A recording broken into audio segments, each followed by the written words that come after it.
বাবা মায়ের কাছে যদি তাদের সন্তান মুখ ফুটে আবদার করে, বাবা মা যথাসাধ্য চেষ্টা করে সেটাকে পূরণ করার। তো আমিও মুখ ফুটে বলে ফেলেছি যে ইলিশ মাছের মাথা দিয়ে কচুর শাক হলে ভালো হতো। আর আমার বাবার কাণ্ড দেখো, এক গোছা কচুর শাক নিয়ে হাসি। এখন বর্ষাকাল, জলের মধ্যে থেকে কচুর শাকগুলো কেটে নিয়ে চলে এসছে।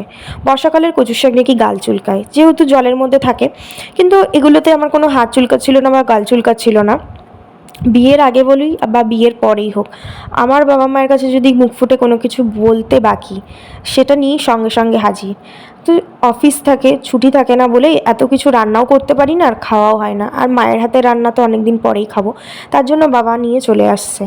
আর এইদিকে আমার মা মোচা কাটছিল আর আমি কচুর শাক ছাড়াচ্ছিলাম, কারণ এতক্ষণ টাইম নিয়ে কচুর শাক কাটতে হবে, মায়ের হাতে হাতে আমি করে দিয়েছিলাম। এখন মায়ের শরীর খারাপ হওয়ার পর থেকে, মানে মায়ের অপারেশনের পর থেকে চেষ্টা করি মাকে কোনো কিছু করতে না দেওয়ার। মানে যখনই আসি মায়ের হাতে হাতে করার চেষ্টা করি, বসে থাকি না। আগে যেমন এসে বসে থাকতাম, এখন বসে থাকতে পারি না, কারণ মাকে দেখলেও খারাপ লাগে, কারণ এখন মায়ের অতটা শরীর ভালো নেই, এতটা পারে না।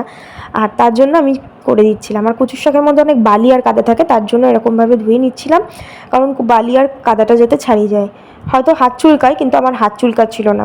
আর আমি এটাই মাকে বলছিলাম, যারা নাকি ঝগড়া করে তাদের নাকি গাল চুলকায়, হাত চুলকায়, আমার এইটা চুলকাচ্ছিল না, কেন জানি না।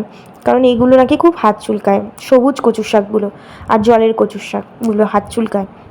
আর এদিকে ইলিশ মাছের মাথা দিয়ে তো রেসিপি হবে, সব মায়ের হাতে হাতে করে দিচ্ছিলাম। আমাদের কাছে অনেকটা চালতা হয়েছে, যেহেতু সামনে রান্না পুজো চলে এসছে, জন্য চালতাগুলো এখন অনেকটাই হয়েছে আর বড় বড় হয়ে গেছে। এগুলো শীতকাল পর্যন্ত থাকবে, শীতকালে পেকে হলুদ হলে ওগুলো চালতা মাখা খেতে ভালো লাগবে। এদিকে তোমাদের সাথে কথা বলতে বলতে মা রান্না করে দিয়েছি ইলিশ মাছের মাথা দিয়ে কচুর শাক আর ইলিশ মাছের ভাপা। তো আজকের এটাই ছিল আমাদের দুপুরের মেনুতে। কত